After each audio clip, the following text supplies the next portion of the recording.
बात हो रही है गयासुद्दीन बलबन की, जिसका दौरे हुकूमत है 1266 से लेकर 1287 तक। नासरुद्दीन महमूद के दौर में बलबन पहले वजीर और बाद नाइबुल सल्तनत मुकर्रर हुआ। कमोबेश 20 बरस तक इस ओहदे पर फाइज रहा। अमली तौर पर नासरुद्दीन महमूद की हुकूमत को चलाने वाला भी बलबन ही था। सुल्तान महमूद की हुकूमत में बलबन के दौरे हुकूमत को 2 हिस्सों में तकसीम किया जाता है। पहला वो दौर जब वो वजीर बना, पंजाब में अमनो अमान कायम किया, मंगोल हमलावरों की सरकोबी की। ये 1246 का किस्सा है और ये कहानी 1249 की है, जब दिल्ली के बिल्कुल करीब वाक़या सल्तनत दुश्मन मेवातियों की कुव्वत को तोड़ा। 1249 में सुल्तान नासरुद्दीन महमूद ने अपनी बेटी की शादी बलबन से की। ये 1251-52 का वाक़या है, जब बलबन ने चंदेरी, मालवा और मरूर को अतात पर मजबूर किया। फिर एक वो जमाना भी आया जब बलबन को माजूल किया गया। वो तमाम अख्तियारात छीन लिए गए जो अमलन उसके पास थे। माजूली के इस खेल के पसे पर्दा बादशाह का भाई जलालुद्दीन महमूद की माँ और ख्वाजा सरा रेहान था। बलबन की माजूली के बाद इक्तदार में आते ही इन लोगों ने चुन चुन कर मुखालफिन को ठिकाने लगाना शुरू कर दिया और खुद को इक्तदार और इख्तियार का महवर बनाने लगे। जब बादशाहगर उमराए चहलगान ने पांसा पलटते देखा, बसात पर अपने मोहरे पिटते देखे, अपने हाथों से अख्तियारात फिसलते देखे, तो वो बलबन की बहाली पर कमर बस्ता हो गए। यूं एक ही साल के बाद सुल्तान महमूद ने बलबन को बहाल किया और ख्वाजा सरा रेहान को माजूल किया। खानदान गुलामा के 8वें सुल्तान नासरुद्दीन महमूद के दौरे हुकूमत में बलबन का दूसरा दौरे हुकूमत माजूली के बाद बहाली के बाद का अरसा है। बलबन के दूसरे दौरे वजारत में कतला खान ने महमूद की मां से शादी की और बलबन के खिलाफ हो गया। महमूद ने अवध भिजवाया तो वहां ख्वाजा सरा रेहान से गठजोड़ कर लिया। सुल्तान महमूद ने मुखबर को भेजकर रेहान का कत्ल करवाया, जबकि बलबन ने कतला खान को शिकस्त दी और भगा दिया। रेहान ने मुल्तान, उच और सिंध का गवर्नर कशलू खान को बनाया था। उसने मंगोलों से साजबाज करके दिल्ली पर हमला करने की जो प्लानिंग की, वो कबल अज वक्त फाश हो गई। शिवालिक के पहाड़ों की तरफ बलबन ने ही उसे भगा दिया। मंगोल 1257 में हमला आवर हुए तो कशलू खान ने उनसे मिलकर मुल्तान में खूब कत्लो गारतगरी का बाजार सजाया। महमूद ने तमाम उमरा के लश्करदार दारुल हुकूमत में तलब किए और कहानी फिर यूं हुई कि बादस तैयारी महमूद मुल्तान की तरफ बढ़ा। उसकी आमद की खबर सुनकर मंगोल वापस लौट गए।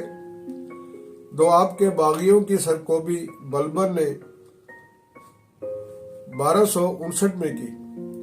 जब मंगोलों के हमले के दौरान 1258 में मेवातियों ने हमला किया और शाही लश्कर के ऊंट चुराए, तो बलबन ने उनके खिलाफ 1260 में बड़ी सख्त कार्रवाई की। 1266 में सुल्तान नासरुद्दीन महमूद की वफात हुई। उसे जहर दिया गया था। اس وقت سلطان شمس الدین التمش کے گھرانے کا کوئی فرد حیات نہ تھا۔ بلبن مرنے والے سلطنت غلامہ کے 8ویں سلطان ناصر الدین محمود کا داماد تھا اور اس کے ساتھ امرائے چہلگان بھی تھے، لہذا اقتدار کا ہما بلبن کے کندھے پر ہی بیٹھا۔ تخت نشینی کے بعد سلطان غیاث الدین بلبن کے آگے مشکلات و مسائل تھے۔ امرائے چہلگان کی سرکشی بڑھ چکی تھی، حکومت کا وقار ختم ہو چکا تھا، انتشار و بد نظمی کے عالم میں منگول مسلسل خطرہ تھے۔ دوسرے ممالک کو زیر نگین کرنے کے بعد ہلاکو خان کی نظریں بر صغیر پاک و ہند پر جمی تھیں۔ پنجاب پر مسلسل منگول سردار حملہ آور تھے۔ باحوالہ an advance history of India R C. Majumdar کا کہنا ہے، اندرونی دیوالیہ پن کے علاوہ سلطنت دہلی متواتر منگول حملوں کی زد میں تھی۔ جوانی میں شراب و قمار بازی کا شائق بلبن بادشاہت کے عوامی رنگ و مزاج کے خلاف تھا۔ بادشاہ کی قدم بوسی کو رواج دینے والا بلبن عوام سے ملنے کو بادشاہ کے وقار کا خاتمہ سمجھتا تھا۔ وہ صرف ترک امراء سے ملنا پسند کرتا۔ اپنے 40 سالہ عہد حکومت میں وہ شریف اور رذیل کی اصطلاحوں کا اسیر رہا۔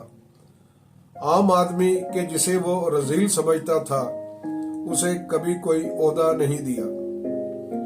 ملازموں اور خواجہ سراؤں کے سامنے بھی کلا اور موزہ پہن کر آتا۔ سرحدی باغی قبائل جن میں کھوکھر اور دوسرے قبائل شامل تھے، منگول ہمراہ آوروں کے علاوہ اس کی جان کا عذاب بنے رہے۔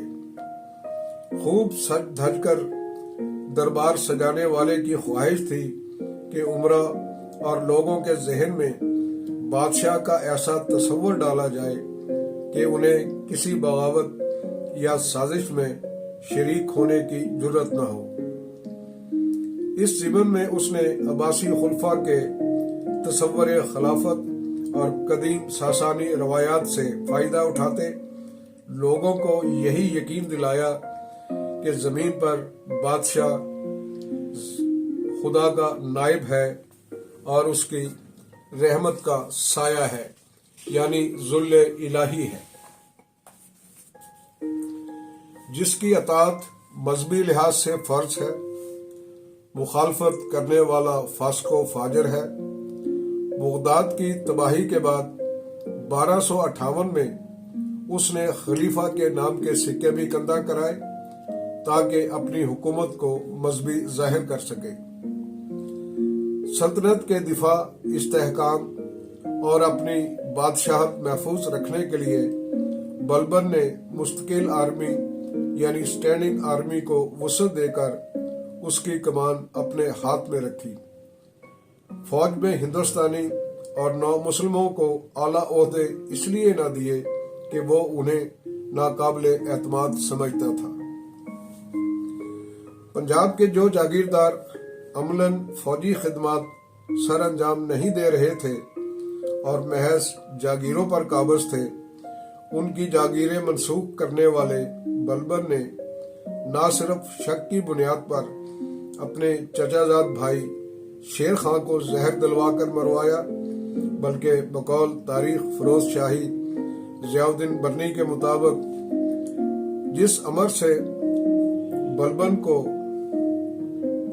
شک ہوتا وہ اس کے در پہ ہو جاتا۔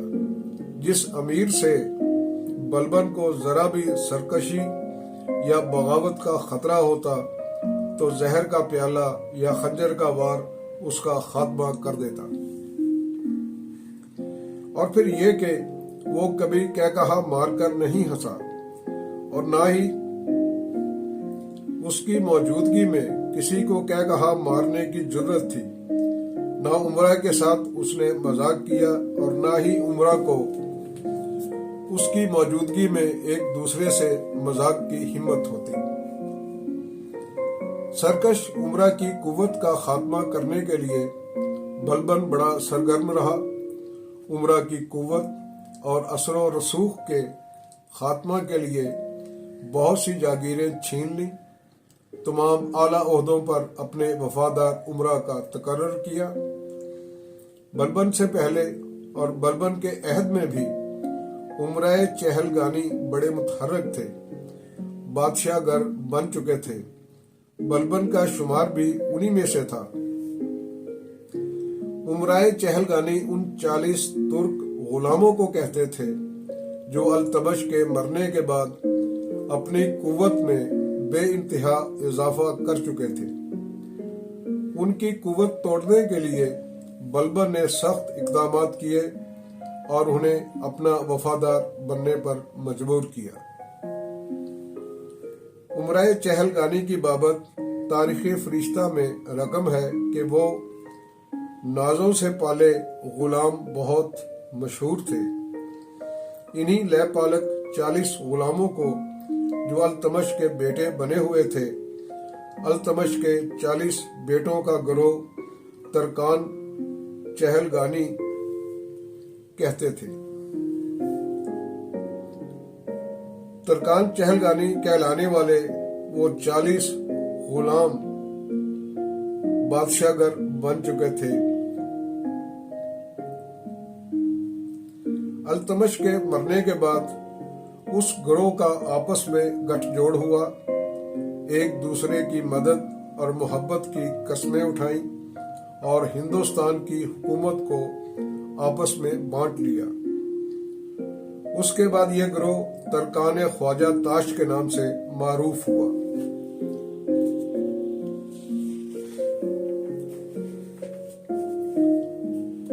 बलबन ने बगावतों को कुचलने के लिए जो लोहे और खून की पॉलिसी यानी ब्लड एंड आयरन पॉलिसी अपनाई, वो बड़ी अहम थी। एक तरफ उसने महकमा जासूसी की तंजीमें नौ की और दूसरी तरफ अदलो इंसाफ पर ध्यान दिया। मैवातियों की सरकोबी की और दो आपके सरकशों के खिलाफ कार्रवाई की। रुहेलखंड कटहर में कार्रवाई के अलावा पटियाली व मेरठ की मुहिम सर की। खोखर कबाइल की सरगर्मियों को रोका और तुगरल खां की 1279 में होने वाली बगावत को कुचला, जिसने बंगाल में अपनी खुद मुख्तारी का ऐलान किया था। बाहवाला तारीख फिरोज शाही मुअर्रिख ज़ियाउद्दीन बर्नी के मुताबिक सुल्तान गयासुद्दीन बलबन एक तजर्बाकार माहिर नज़्म व नस्क था। वो मलिक से खान हुआ और फिर खान से हुक्मरान बना। हुकूमत के इब्तदाई 1-2 बरस अपना रोब दबदबा कायम करने में गुजारा। दूर दराज से हिंदू और मुसलमान उसके दरबार की शान व शौकत देखने चले आते। बलबन ने मालियात की भी तंजीमें नौ की और फौज की भी। उसके नजदीक ताकतवर बादशाहत के लिए 3 चीजों का होना जरूरी था,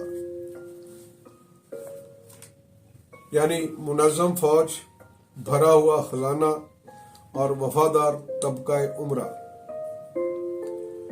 बलबन ने सरहद पर आला अफसरान मुकर्रर किए, बेहतरीन अफवाज का तकर्रुर किया, मरकजी हुकूमत को इस्तेहकाम देने के लिए भर्ती के क़वाइद व ज़वाबित बनाए, घुड़सवार फौज और हाथियों की फौज बनाई, प्यादा फौज भी थी, जंगी मशकों पर जोर दिया, जहन्नम के दरवाजे तक अपने दुश्मनों का ताक़ुब करने वाले मंगोलों के लिए मंगोल पॉलिसी बनाई, मुस्तकिल दफाई पॉलिसी के तहत 3 दफाई लाइनें बनाई। पहली दफाई लाइन मुल्तान और उच के मुकाम पर थी, दूसरी दफाई लाइन पाकपतन और दीपालपुर के मुकाम पर थी, जबकि तीसरी दफाई लाइन सामाना, सनाम और हांसी के मुकाम पर थी। बलबन कलों की तामीर और मरम्मत के अलावा سرحدی باغیوں کی سرکوبی میں بھی جٹا رہا۔ اس نے وسعت سلطنت کا ارادہ ترک کیا اور منگولوں کے ساتھ سفارتی تعلقات قائم کیے۔ 1259 میں ہلاکو خان کا سفیر دہلی آیا تو اس کی بڑی او بھگت کی اور سلطنت دہلی کی فوجی قوت سے مروب بھی کیا۔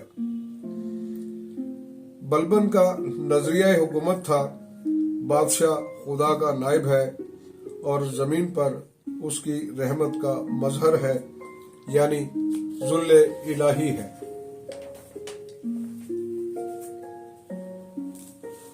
بلبن نے اپنی شان و شوکت کا اظہار یوں کیا کہ اپنے دربار کو بالکل ایرانی درباروں کی طرز پر سجایا، سیستان سے ایسے قوی ہیکل پہلوان منگوائے جنہیں دیکھ کر ہیبت طاری ہوتی۔ وہ سلطان کے گرد چمکتی برہنہ تلواریں لیے کھڑے رہتے، انہیں دیکھنے والوں پر خوف سوار رہتا۔ جب بلبن کی سواری نکلتی اس کے ساتھ 500 غوری، عربی، ترکی، سیستانی، سمرقندی اور کرد مسلح دستے ساتھ چلتے۔ اپنی سلطنت میں بہت سی ایرانی رسوم اور طور طریقے اختیار کرنے والے بلبن کے نظریہ حکومت پر اسلام کے برعکس عجمی اثرات نمایاں تھے۔ وہ خود کو افراسیاب کی نسل سے کہتا، جو کہ تہران کا ماورائی کردار اور ٹرکش ہیرو تھا۔ بہوالا تاریخ فرشتہ جلد اول، بلبن کسی رذیل یا نیچ ذات کے لوگوں کو عہدہ دینے کے لیے راضی نہ تھا۔ وہ ہندوستانیوں کو رذیل سمجھتا اور ترکوں کو اشرافیہ سمجھتا۔ شان و شوکت اور روب و جلال کے حامل سخت گیر بلبن نے نہ صرف ایرانی رسم جشن نوروز کو بڑے اہتمام کے ساتھ منانا شروع کیا، بلکہ دربار کے جاہ و جلال کے اظہار کے لیے بھی وہی قدیم ساسانی بادشاہوں کے طور طریقے اختیار کیے اور عمرہ پر واضح کیا کہ ان کا درجہ سلطان سے کم تر ہے۔ بلبن نے اپنے پوتوں کے نام بھی ایرانی بادشاہوں کے نام پر رکھے، مثلاً خسرو، کیکباد وغیرہ۔ آب کوثر میں شیخ محمد اکرام کا کہنا ہے، بلبن کا ہماری تاریخ میں ایک خاص مرتبہ ہے، لیکن اتنا ضرور ماننا پڑے گا کہ وہ سخت گیر تھا۔ سیرت و کردار کے حوالے سے تاریخ نویس بلبن کو مدبر سیاستدان، عدل و انصاف پر کاربند حاکم، بحیثیت اچھے جرنیل، علم و ادب اور مذہب سے لگاؤ رکھنے والا سخاوت اور فیاض بادشاہ بھی کہتے ہیں۔ اعلیٰ صلاحیتوں اور انتظامی اقدامات کے باعث بلبن کو بر صغیر کے حکمرانوں میں سب سے منفرد درجہ بھی دیا جاتا ہے۔ سلطنت غلامہ کا 9واں سلطان غیاث الدین بلبن کو شہزادہ محمد کی موت نے بہت غمزدہ کیا، کیونکہ وہ اس کے مستقبل کی امید اور ولی عہد تھا۔ بلبن 1286 میں بیمار رہنے لگا اور پھر فروری 1287 میں فوت ہوا۔ مرنے سے پہلے اپنے بیٹے محمد کے بیٹے کیخسرو کو ولی عہد نامزد کیا، مگر بعد ازاں عمرہ نے بغرا خان کے بیٹے کیکباد کو تخت نشین کر دیا۔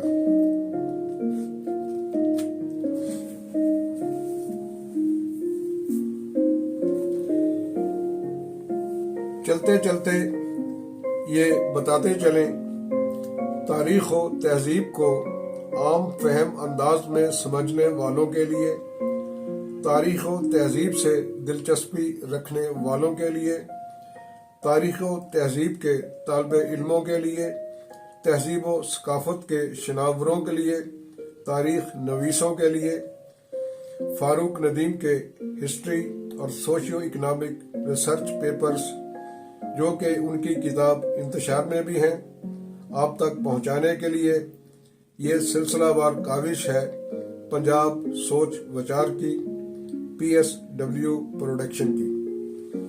स्टे विद अस, मिलते हैं अगली किस्त में, 19वीं किस्त में, और हम जानेंगे बरे-सगीर पाक व हिंद की तारीख के अगले बाब को।